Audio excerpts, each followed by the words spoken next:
IBPS Marathi व इंग्लिशच्या हुबेहूब पॅटर्ननुसार online courses, e books आणि टेस्ट सिरीज ABC एज्युकेशन ॲपवर मिळतील. ॲपची लिंक डिस्क्रिप्शन मध्ये आहे. नमस्कार विद्यार्थी मित्रांनो. तर मी प्रतीक वंदना वानखडे MPSC चालता बोलताच्या सीझन 4 मध्ये तुम्हा सर्वांचं पुन्हा एकदा सहर्ष स्वागत करतो. आणि आज आपण आपला 8वा एपिसोड घेऊन आलो आहोत. अमरावतीमधील गाडगेनगर येथे अंकगणित आणि बुद्धिमत्ता शिकवणारे सुप्रसिद्ध असे घाटोळ सरांच्या अकॅडमीमध्ये. चला तर कुठलाही वेळेचा विलंब न करता थेट आपण स्पर्धेला सुरुवात करूया. पण सुरुवात करण्या अगोदर मी तुम्हा सर्वांना आपल्या स्पर्धेचे नियम सांगू इच्छितो. बघा, नियम असे आहेत की मी जो पहिला प्रश्न तुम्हाला विचारणार आहेत तो सामूहिक प्रश्न राहील. ठीक आहे, म्हणजे ज्या कुणाला पहिल्या प्रश्नाचं उत्तर येत असेल त्यांनी हात वर करायचा. आणि जो कोणी विद्यार्थी पहिल्या प्रश्नाचं उत्तर बरोबर देईल त्यालाच आपण मग दुसरा आणि तिसरा प्रश्न विचारणार आहोत. आणि त्याने जर तीनही प्रश्नाचं सलग अचूक उत्तरं दिली तर त्याला मिळणार ABC एज्युकेशनतर्फे चांदीचं नाणं. आणि सोबतच सध्या IBPSच्या क्षेत्रामध्ये महाराष्ट्रभर धुमाकूळ घालत असलेलं आशिष भाकरे सरांचं IBPS अप्लाइड मराठी आणि IBPS अप्लाइड इंग्लिश हे पुस्तक. ठीक आहे, तर सर्वांच्या लक्षात आलं. चला तर आपण आता स्पर्धेला सुरुवात करूया.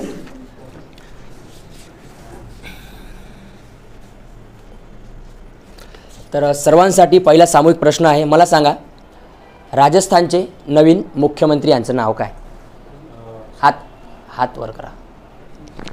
आपलं भजनलाल शर्मा. आपलं भजनलाल शर्मा की फक्त भजनलाल शर्मा? भजनलाल शर्मा. भजनलाल शर्मा. तर दादांचं उत्तर अगदी बरोबर. दादांसाठी जोरदार टाळ्या उद्या. समोर यमुना पर्यटन ही कादंबरी कोणी लिहिली? बाबा पद्मजी.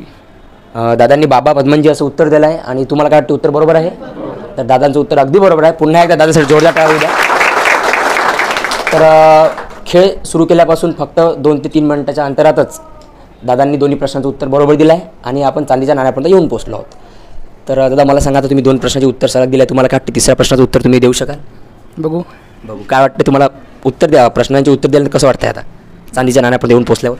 वाटत आहे 85%. आता क्वेश्चनवर डिपेंड आहे. अच्छा, ते तर क्वेश्चन तुम्हाला कसं वाटत आहे? क्वेश्चनवर तर आहेच डिपेंड. चांगलं वाटत आहे, म्हणजे पोहोचू शकणार मी. अच्छा, आता काही हरकत नाही. करंट अफेअरवरील प्रश्न विचारतो. मिशन दक्ष हे कोणत्या राज्याशी संबंधित आहे?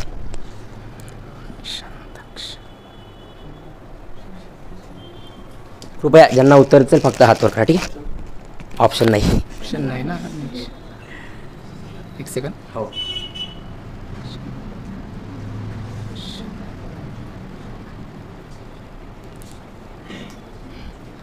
No idea. काही गेस करा. इकडे कोणाला येतं? इकडे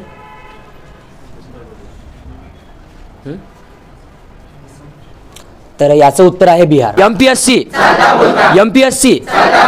प्रश्न असा आहे, मला सांगा, जे आपले बलून्स असतात, फुग्यांमध्ये कोणता गॅस भरलेला असतो? हायड्रोजन तर उत्तर नाही आहे, पण तरी सुद्धा ज्याला कोणाला येतं तिथे हात वर करा. ताईंचं उत्तर अगदी बरोबर आहे. त्यासाठी जोरदार टाळ्या उद्या. या समोर भारतावर जी विविध आक्रमणे झाली त्यानंतर युरोपियांनी सुद्धा आपल्या भारतावर आक्रमण केली किंवा इथे वसाहती स्थापन केल्या, तर त्यांचा भारतामध्ये येण्याचा क्रम कसा? 4 युरोपियन देशांचा क्रम सांगा मला. पोर्तुगीज असो, इंग्रज असो, डच असो, फ्रेंच असो. तर यांचा क्रम सांगा मला. फ्रेंच, नंतर डच, नाही सॉरी, आधी डच नंतर फ्रेंच. कुजबूज करू नये कोणीही, फक्त शांतता राखा. तुम्हाला उत्तर असेल फक्त हात वर करा. मी तुम्हाला प्रश्न विचारतो, ताईंना जर उत्तर नाही आलं तर हात वर करून ठेवा. येते ताई? कन्फर्म नाही आहे. बरं, काही हरकत नाही. ताईंसाठी एकदा जोरदार टाळ्या उद्या. इकडे येते कोणाला? इकडे. हां, तुला विचारतो मी, इकडे कोणी आहे का? चान्स बघू. आहे कोणी? पोर्तुगीज, इंग्रज, फ्रेंच, डच. नाही. तर सर्वप्रथम पोर्तुगीज आले, मग डच, इंग्रज, फ्रेंच. दादांचं उत्तर बरोबर आहे. त्यासाठी जोरदार टाळ्या उद्या. त्या प्रेक्षकांसाठी प्रश्न आहे, मला सांगा, डचांनी सर्वप्रथम भारतामध्ये कुठे त्यांची वसाहत स्थापन केली? या प्रश्नाचं उत्तर तुम्हाला कमेंट बॉक्समध्ये करून सांगा. नायब सैनी यांनी आता कोणत्या राज्याची मुख्यमंत्री म्हणून धुरा सांभाळली आहे? उत्तराखंड राज्याचे. नाही. इकडे हिमाचल प्रदेश. नाही. हरियाणा. दादांचं उत्तर अगदी बरोबर आहे. दादांसाठी जोरदार टाळ्या उद्या. या समोर हरियाणाचे माजी मुख्यमंत्री कोण होते? म्हणजे ज्यांनी राजीनामा दिला आणि त्यानंतर नायब सैनी मुख्यमंत्री झाले. नाही प्रश्न नाही आहे हा, तुम्हाला माहीत आहे का? मी तर सांगतोच, माहीत नाही. तर मनोहरलाल खट्टर यांनी आपल्या पदाचा राजीनामा दिला आहे आणि त्यानंतर भाजपाचेच नायब सैनी यांनी सध्या मुख्यमंत्री पदाचा कार्यभार सांभाळला आहे. भारताच्या सर्वोच्च न्यायालयामधील पहिल्या महिला न्यायाधीश कोण? फातिमा बेगम. दादांचं उत्तर अगदी बरोबर आहे, त्यांच्यासाठी पुन्हा एक जोरदार टाळ्या होऊ द्या.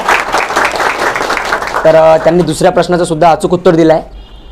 तर फातिमा बेगम या कोण होत्या? तामिळनाडूचे वाटते होते. अजून तुम्हाला काय माहीत आहे त्यांच्याविषयी? मुस्लिम कास्टचे होते वाटते. हो, म्हणजे त्यांचं प्रोफेशन, त्यांचं करिअर हे माहिती आहे? नाही सर. तर आपल्या प्रेक्षकांसाठी प्रश्न आहे, यांनी दिलेलं उत्तर बरोबर आहे. तर फातिमा बेन यांनी कोणत्या राज्याची राज्यपाल म्हणून कार्यभार सांभाळला होता? तर त्याचं उत्तर कृपया मला कमेंट बॉक्समध्ये द्या. तर आता तुम्हाला मी चांदीच्या नाण्यापर्यंत येऊन पोचला आहात ओम. तर तुम्ही तिसऱ्या प्रश्नाचं उत्तरसुद्धा बरोबर दिलं तर तुम्हाला मिळणार ABC एज्युकेशनतर्फे चांदीचं नाणं, त्यानंतर IBPS अप्लाइड मराठी आणि IBPS अप्लाइड इंग्लिश ही पुस्तके. तर तुमच्यासाठी प्रश्न असा आहे, मला सांगा PM सूरज, ठीक आहे, आत्ताच 2-3 दिवसा अगोदर चालू झालेली योजना आहे करंट अफेअर्समधली. तर PM सूरज ही महत्त्वाकांक्षी योजना देशभरातल्या किती जिल्ह्यांमध्ये चालू झाली?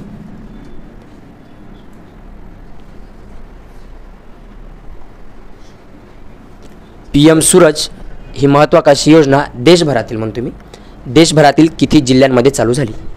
महाराष्ट्र नाही, पूर्ण भारतामध्ये. आयडिया नाही सर. आयडिया नाही. इकडे कोणाला माहीत आहे?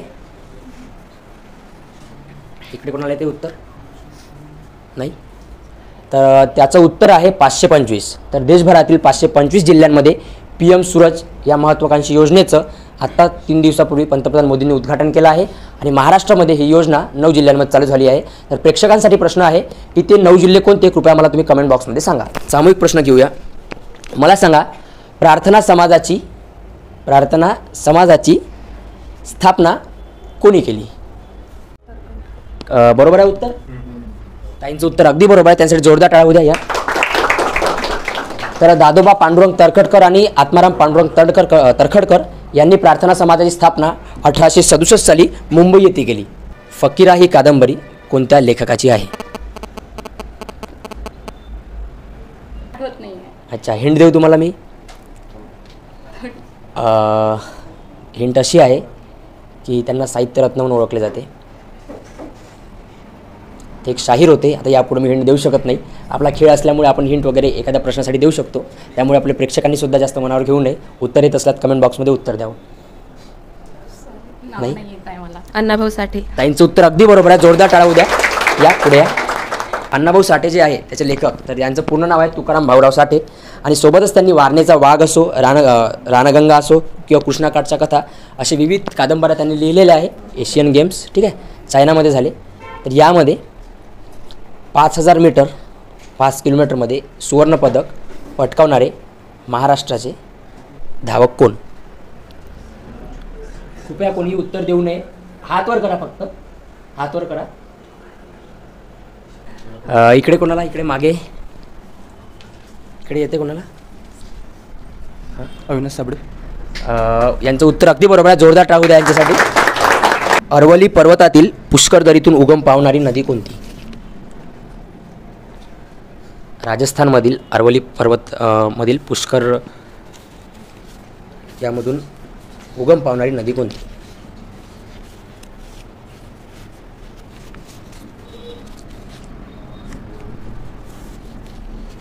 येते इकडे कोणाला?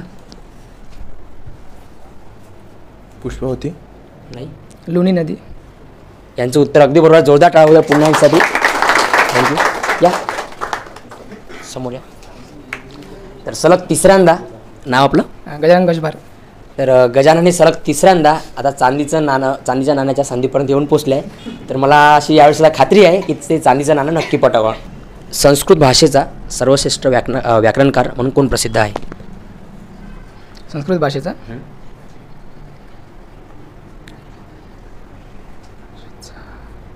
कालिदास. नाही. वाल्मिकी. नाही. याचं उत्तर आहे पाणिनी.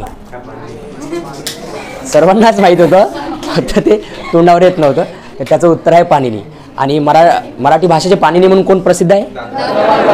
दादोबा तरखड पांडुरंग तरखडकर. चला तर आता सर्वांसाठी पुन्हा एकदा सामूहिक प्रश्न. मला सांगा, भारताच्या कोणत्या काळाला इतिहासाचा सुवर्ण काळ म्हणून ओळखले जाते? गुप्तकाळ. यांचं उत्तर अगदी बरोबर आहे. जोरदार टाळ्या उद्या यासाठी या समोर. हिराकुंड धरण हे कोणत्या नदीवर बांधलेलं आहे? हिराकुंड. आरामात विचार करा. तुम्हाला माहिती आहे, मला माहिती आहे. आरामात रिलॅक्स पैकी एकदम.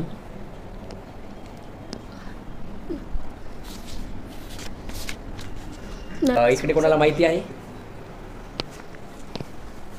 कोयना नदी. नाही. इकडे कोणाला? गंगा. नाही. आता पुन्हा नदी प्रणाली आपली तयार होऊन जाईल. महानदी. यांचं उत्तर अगदी बरोबर. जोरदार टाळू द्या. तर याचं उत्तर असं आहे महानदी. ठीक आहे. तर हिराकुंड धरण हे महानदीवर बांधण्यात आलेलं आहे. आणि मला असं वाटतं आता यावेळेस तरी चांदीचं नाणं पक्कच आहे. तर गजानन यांच्यासाठी पुन्हा एकदा जोरदार टाळू द्या. कोणत्या गावची तुम्ही? मी तसा यवतमाळचा इथेच राहतो सध्या. 1-1.5 वर्ष झाले. प्रॉपर यवतमाळ. प्रॉपर यवतमाळ. यवतमाळ जवळ. Yavatmal proper district. प्रॉपर. क्या बात आहे. मी पण यवतमाळचाच आहोत तसा. तर आता चांदीचं नाणं आपल्या यवतमाळ जिल्ह्यात जाऊ द्या. ठीक आहे. COP28 ठीक आहे कोणत्या देशामध्ये 2023 पार पडली? 23 ना. हो. COP28. हो सांगतो 1 सेकंड. माहिती आहे तुम्हाला? माहिती आहे. वेळ घ्या, रिलॅक्स घ्या. आपल्याला कुठं जायची काही नाही.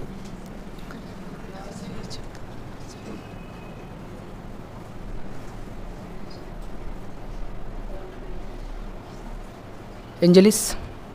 नाही. फक्त हात वर करा. ज्या कुणाला उत्तर येत असेल त्यांनी हात वर करा. कुजबूज करू नका. ठीक आहे.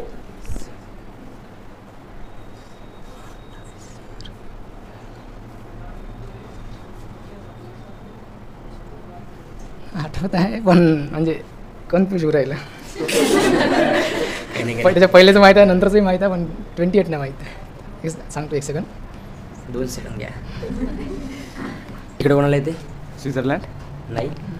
तर याचं उत्तर आहे दुबई. प्रश्न असा आहे, मला सांगा सुकाणू समितीचे अध्यक्ष कोण होते? इकडे कोणी? फिरवा कॅमेरा. फिरवा कॅमेरा. फिरवा. पूर्ण फिरून घ्या. प्रज्वल पूर्ण फिरून घ्या. हात दाखवून द्या.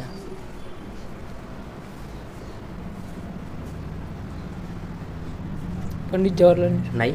डॉक्टर राजेंद्र प्रसाद. गजानन यांचं उत्तर अगदी बरोबर आहे. त्याचं उत्तर आहे डॉक्टर राजेंद्र प्रसाद. कृपया ज्यांना उत्तर येत असेल ना त्यांनी हात वर करावा. जो हात वर करेल मी त्यांनाच प्रश्न विचारणार. तुम्ही जर सामूहिक उत्तर दिलं तर तो तुमचा लॉस राहील. ठीक आहे. हात वर करायचा. पाचव्यांदा गजानन हे आले आहेत. योगायोग म्हणजे आत्तापर्यंत जेवढे शो पाहिले म्हणजे आम्ही शो केले, एपिसोड्स केले, तर त्यामध्ये हा एक असा विद्यार्थी आहे जो सलग 5व्यांदा चांदीचं नाणं जिंकण्याच्या सुवर्ण संधीपर्यंत येऊन पोहोचलेला आहे. तर यावेळेस तरी गजानन ही सुवर्ण संधी पटकावणार अशी मला 210% खात्री आहे. चला तर त्यांच्यासाठी पुन्हा एकदा टाळ्या उद्या. आणि त्याचा असा कॉन्फिडन्स असा आता बूस्ट करा की बस त्यांच्या आत्मधलं जे उत्तर डायरेक्ट तोंडावर झालं पाहिजे. MPSC चालता बोलता. MPSC चालता बोलता. MPSC चालता बोलता. मला सांगा तुम्हाला आपली स्पर्धा ठीक आहे.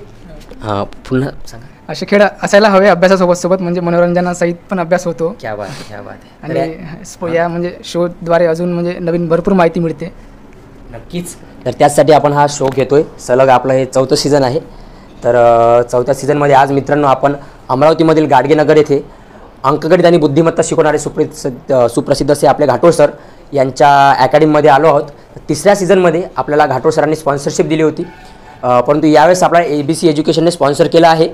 आणि जर दादांनी आता उरलेल्या 2 प्रश्नाची उत्तर जर बरोबर दिली तर त्यांना मिळणार ABC एज्युकेशनतर्फे चांदीचं नाणं आणि सोबतच आशिष भाकरे सरांचं IBPS अप्लाइड मराठी आणि IBPS अप्लाइड इंग्लिश ही पुस्तके जी की IBPSच्या एक्झाममध्ये महाराष्ट्रात अवेलेबल असणारी हुबेहूब अशी IBPS एक्झामशी निगडीत अशी 2च पुस्तके आहे महाराष्ट्रामध्ये. चला तर आता आपण गजानन यांना दुसरा प्रश्न विचारूया. टका हे कोणत्या देशाचे चलन आहे?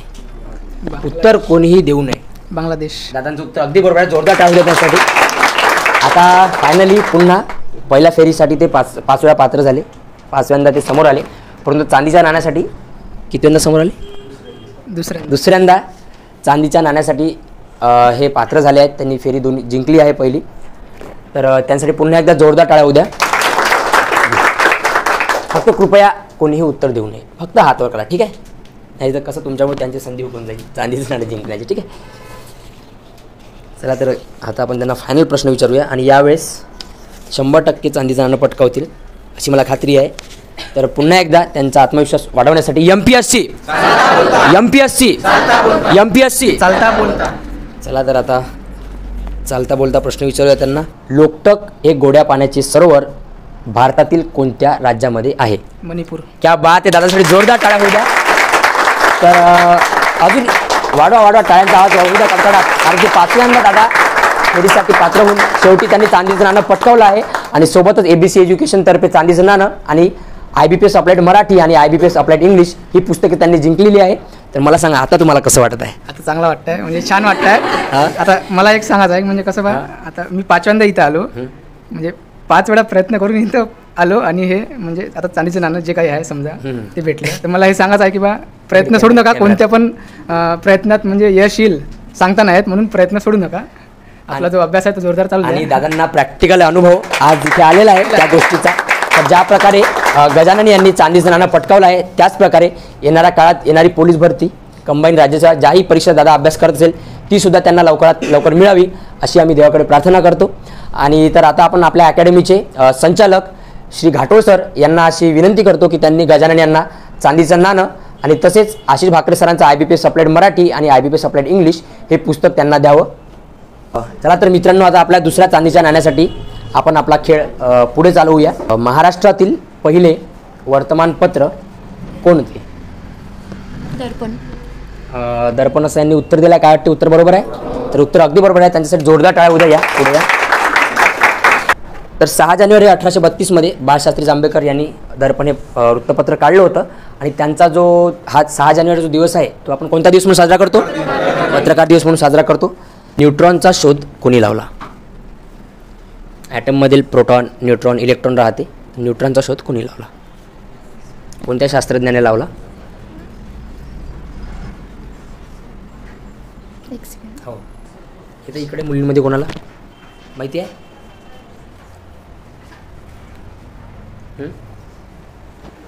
हा इकडे कोणी? थॉमस. नाही थॉमसन. नाही. तर याचं उत्तर आहे चॅडविक. जगातील सर्वात लांब नदी कोणती? इकडे कोणाला? गोदावरी. नाही, जगातील ब्रह्मपुत्र. नाही. नाही. यांचं उत्तर अगदी बरोबर आहे. जोरदार टाळ्या द्या. या पुढे या. तर जगातील सर्वात लांब नदी आहे नाईल आणि जगातील सर्वात मोठी नदी कोणती? ॲमेझॉन. लांबी किती आहे ॲमेझॉन नदीची? किती? 6450 किलोमीटर ही ॲमेझॉन नदीची लांबी आहे. ठीक आहे.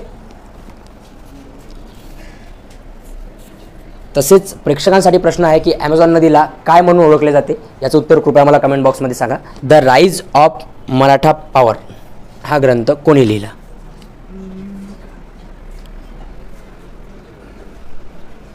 The rise of Maratha power हा ग्रंथ कोणी लिहिला? ऐकलं आहे. लोकमान्य टिळक. नाही. विदा सावरकर. नाही.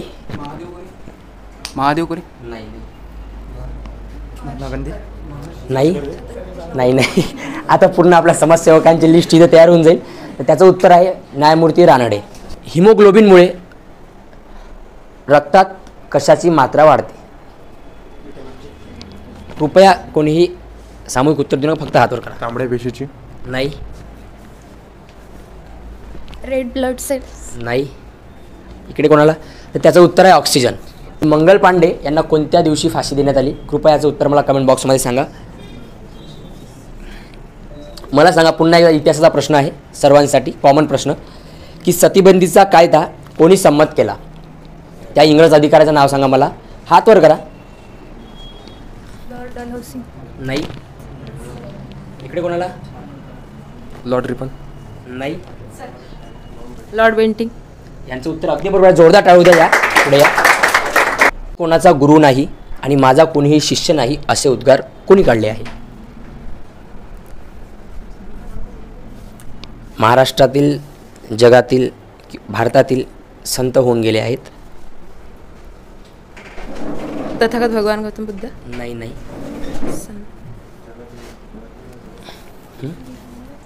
संत गाडगे महाराज.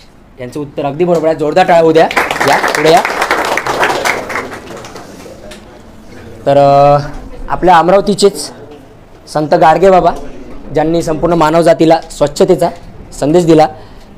तर त्यांचंच असं म्हणणं होतं की मी कोणाचा गुरु नाही ना माझा कोणी शिष्य, आणि त्यांची समाधीसुद्धा आपल्या अमरावती येथेच आपल्या गाडगेनगरमध्येच आहे. तर भाग्यश्री यांनी पहिल्या प्रश्नाचं उत्तर अगदी बरोबर दिलं आहे. त्यांसाठी एकदा जोरदार टाळ्या होऊ द्या. तर बऱ्याचदा असं होतं की आपण म्हणजे आपला मानवी स्वभावच असा असतो की आपण आपल्या जवळची गोष्ट आपल्या कधी लक्षात राहत नाही. एखादा जवळचा व्यक्ती चांगला असो किंवा आपल्या प्रॉपर गावचं संत असो किंवा काही असो किंवा आपल्या देशाच्या गोष्टी असो, मग या घरापासून चालू होणाऱ्या गोष्टी तालुका जिल्हा लेवल असो राज्य लेवल असो, आपला देशसुद्धा नेहमी दुसऱ्यांचाच आवडतो. म्हणजे आपल्याला दुसऱ्यांच्या गोष्टी जास्त चांगल्या वाटतात. तर त्याच प्रकारे सांगण्याचा उद्देश आहे की आपल्या जवळच्या गोष्टीचं नॉलेज सर्वप्रथम आपल्याला असलं पाहिजे, त्याची जाण असली पाहिजे. तर चला भाग्यश्री यांना आता आपण दुसरा प्रश्न विचारूया जो की त्यांना चांदीच्या नाण्याचा अगदी जवळ येऊन पोहोचणार आहे. मला सांगा तुम्ही UGC, ठीक आहे, UGC काय आहे? अरे मी त्यांना फुल फॉर्म विचारणार होतो, तर काही हरकत नाही. सर्वांनी त्याचं उत्तर दिलं आहे. UGCचा फुल फॉर्म मी विचारणार होतो की युनिव्हर्सिटी ग्रँड कमिशन. ठीक आहे, युनिव्हर्सिटी ग्रँड कमिशनची जी स्थापना आहे ती 1956 आपल्या भारतामध्ये झाली आहे. हा प्रश्नच मी त्यांना विचारत होतो, पण सर्वांनी त्याचं उत्तर दिलं, काही हरकत नाही. त्यांना आपण तुम्हाला दुसरा प्रश्न विचारतो, तुम्हाला उत्तर माहीत होतं? बरं, काही हरकत नाही, काही हरकत नाही. तुम्हाला दुसरा प्रश्न विचारूया आपण. मला सांगा कोणत्या दोन नद्यांच्या एकत्रित संगमाला, ठीक आहे, कृपया कोणी उत्तर देऊ नये, भाग्यश्रीसाठी प्रश्न आहे. तर कृपया कोणत्या दोन नद्यांच्या संगमाला प्राणहिता म्हणून ओळखले जाते?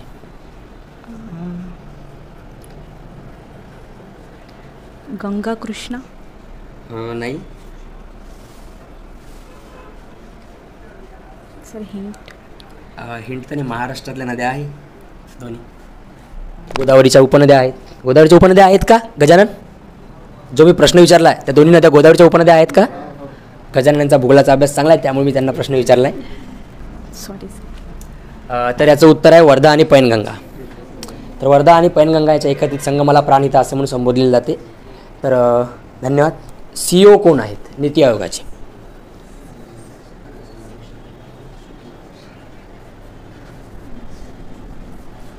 येते कोणाला?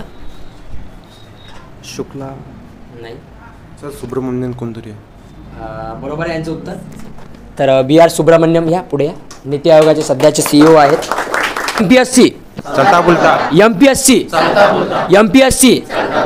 चला तर ओम यांना आता आपण दुसरा प्रश्न विचारूया.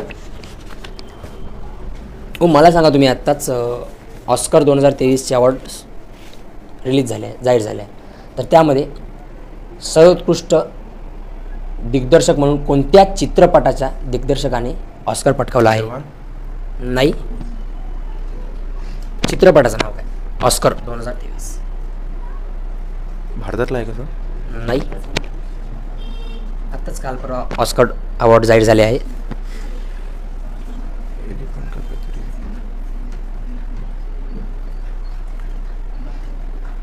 येते ओपनहायमर.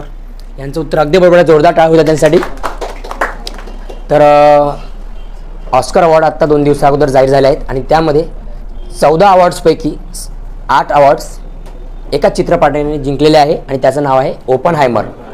ठीक आहे, ओपनहायमर हा जो पिक्चर आहे तो ॲटम बॉम्ब जेव्हा बनवण्याला आला होता अमेरिका, तर त्याच्यावर आधारित हा पिक्चर आहे.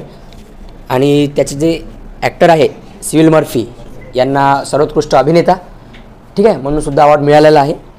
आणि अभिनेत्रीचा कोणाला मिळाला आहे? तर या प्रश्नाचं उत्तर कृपया मला आपल्या प्रेक्षकांनी द्यावं. चला तर तुमच्यासाठी नाव आपलं? जयेश. तर जयेश यांनी पहिल्या प्रश्नाचं उत्तर अगदी बरोबर दिलं आहे. तर आता त्यांना आपण दुसरा प्रश्न विचारूया. तुमचा आवडता विषय कोणता आहे? गणित आहे तसं. गणित आहे. गणिताचा प्रश्न मी तुम्हाला विचारू नाही शकत.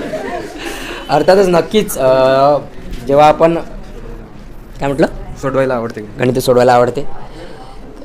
तर मला तुम्ही गणिताविषयी, तुमच्या गणिताच्या क्लासेसविषयी, घाटोड सराविषयी काही सांगा. जेव्हा मी इथे सर्वप्रथम आलो होतो तेव्हा मला कॅमेऱ्यामध्ये जेव्हा मी ते सर्वप्रथम आलो होतो तेव्हा मला गणिताची म्हणजे एवढी नॉलेज नव्हतं. थोडं फक्त त्याच्या जे म्हणजे क्रिया आहे प्रथम म्हणजे बेरीज वजाबाकी एवढंच येत होतं. पण जेव्हा सरांपाशी क्लास लावली तेव्हा जाणवलं की त्याच्या व्यतिरिक्तसुद्धा गणितामध्ये खूप काही बेस आहे जो अजूनसुद्धा मला माहीत नव्हता. मी प्रथम 2 ते 3 महिने सेल्फ स्टडी केला. पण नंतर मला कळलं की आता गणिताचे क्लास लावायला हवे, कारण का आपल्याला जे मेन बेस आहे तो माहीत नव्हता.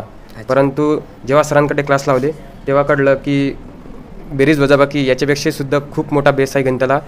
अवाढव्य गणित आहे. दुधा तुपाचा जिल्हा म्हणून कोणता जिल्हा प्रसिद्ध आहे? दुधा तुपाचा सोलापूर. नाही. दुधा तुपाचा जिल्हा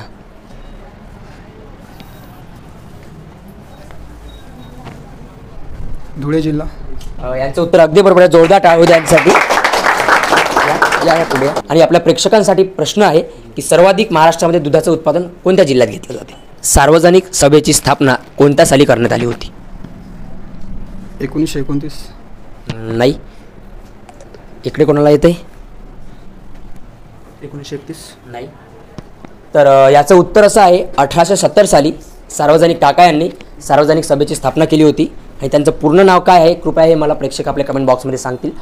तर अशा प्रकारे एक्झिटो अकॅडमीमधील आपला MP चालता बोलता सीझन 4चा 8वा एपिसोड यशस्वीरित्या पार पडला असं मी जाहीर करतो.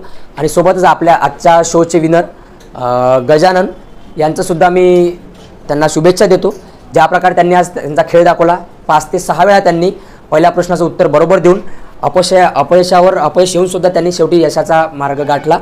यशाचं तर अशा प्रकारे सुद्धा येणाऱ्या भविष्यामध्ये ते लवकरात लवकर पोस्ट काढतील अशी मी आशा बाळगतो. तर आपण आपल्या अकॅडमी संचालक श्री घाटोळ सर यांना आपण समोर बोलावूया आणि 2 मिनटं त्यांचं मनोगत ऐकून घेऊया. या सर. सरांसाठी एकदा जोरदार टाळ्या होऊ द्या. तर अमरावतीमध्ये काही ठराविक असे शिक्षक आहे तर जे नेहमीच आमच्या टीमला ABC एज्युकेशनला म्हणा किंवा MP चालता बोलताला नेहमी फक्त सरांना सांगावं लागतं की सर आम्हाला तुमच्या अकॅडमीमध्ये शो घ्यायचा आहे. आणि नेहमीच उत्स्फूर्तपणे प्रतिसाद देणारे जर कोणी असेल तर त्यापैकी एक सर म्हणजे घाटोळ सर. तर सर. धन्यवाद. तर प्रथम चांदीचं नाणं पटकावणारा गजानन याचं अभिनंदन मी करतो. आणि तुम्हा सर्वांचं सुद्धा अभिनंदन. खूप चांगल्या पद्धतीनं तुम्ही रिस्पॉन्स दिलेला आहेत. आणि मला हे माहीत पडलं की गणितासोबत अजून कोणाकोणाचा अभ्यास कसा आहे, चांगला कोणाचा आहे, बरोबर ना. तर हे एक माहीत पडलं. ठीक आहे. आणि कोणाचा अभ्यास अजूनही कमी आहेत म्हणजे कोणी काहीच बोललं नाही शोमध्ये असे पण चेहरे मी ऑब्झर्व केलेले आहेत. तर सर्वांनी अशा कार्यक्रमामध्ये आपला रिस्पॉन्स दिला पाहिजे, इन्व्हॉल्व झालं पाहिजे. मी नेहमी म्हणतो असतो event plus response is equal to outcome. आपल्याला एक संधी मिळालेली असते. व्यासपीठ सहजासहजी प्राप्त होत नाही. परंतु जेव्हा असे काही इव्हेंट आपल्यासमोर घडतात किंवा आयोजित केले जातात तेव्हा आपण स्वयंस्फूर्तीने त्यामध्ये समावेश किंवा सहभाग घेतला पाहिजे.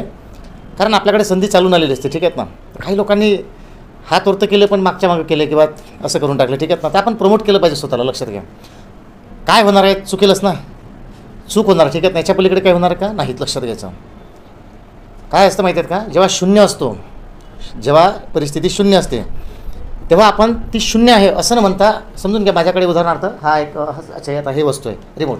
आता आपल्याकडे समजून घ्या रिमोटच्या बाबतीत बोलायचं झालं तर एकही रिमोट नाही म्हणजे शून्य रिमोट आहे. तर आपण काय म्हणू? शून्य असं नाही म्हणू. आपल्याकडे एकही नाही असं म्हणू. ठीक आहे ना. एकही नाही म्हणजे तरी जरी शून्य आहे असं नाही म्हटलं मी किंवा बोलताना आपण म्हणतो एकही नाही म्हणजे या ठिकाणी काही ना काही संख्येचा उल्लेख केलाच आपण. ठीक आहे ना. म्हणजे काही नसतानाही आपण एकही नाही असा उल्लेख केला म्हणजे कुठेतरी निगेटिव्ह असतानासुद्धा किंवा आपण परिस्थिती शून्य समजतो तशी असतानासुद्धा त्यामध्येही काहीतरी आहे असा उल्लेख त्या ठिकाणी झाला. एकही नाही असं म्हणतो ना म्हणजे नाही पण काय नाही एकही नाही म्हणजे आपण शून्य असं नाही म्हटलं एकही नाही. याचा अर्थ 1 पासून सुरुवात होते अगदी आपण अनंतापर्यंत जाऊ शकतो. ठीक आहेत ना. तर खूप चांगल्या पद्धतीनं तुम्ही सहभाग घेतला या ठिकाणी. आणि गजानन टॉप मारेल अशी अपेक्षा मला सुरुवातीला होतीच. ते का कसं माहीत नाही मला पण कारण तो प्रत्येक संडेला टॉप मारत असतो त्याच्यामुळे मला असं कसं. तर पुन्हा एकदा सर्वांचं अभिनंदन. आणि MPSC चालता बोलता याबद्दल बोलायचं झालं तर आशिष भाकरे सरांचं संकल्पनेतून ही साकारलेली ही एक मोहीम आहे. खऱ्या अर्थानं लॉकडाऊनच्या आधी ही महाराष्ट्रभर फिरलेली मोहीम आहेत. लक्षात घ्या. म्हणजे महाराष्ट्र दौरे व्हायचे यांचे. ठीक आहेत ना. महाराष्ट्रभर सगळ्या प्रत्येक जिल्ह्यातून 15-15, 20 दिवसांचे. त्यामध्ये खऱ्या अर्थानं खूप चांगला सहभाग मिळायचा महाराष्ट्रातून. आणि लॉकडाऊनमध्ये मला असं वाटते ते निघाले होते प्रवासाला परंतु अकोल्यापर्यंत गेले आणि नंतर लॉकडाऊन लागलं असं जाहीर झालं म्हणजे त्याच दिवशी आणि लगेच ते परत आले. आणि त्यानंतर मला असं वाटतं हा शो पहिला आहे का मग लॉकडाऊन नंतर लॉकडाऊन नंतरचा पहिला शो आहे. तर MPSC चालता बोलताच्या पूर्ण टीमला आपल्या एक्झिटो अकॅडमीच्या वतीनं भरभरून शुभेच्छा आहे.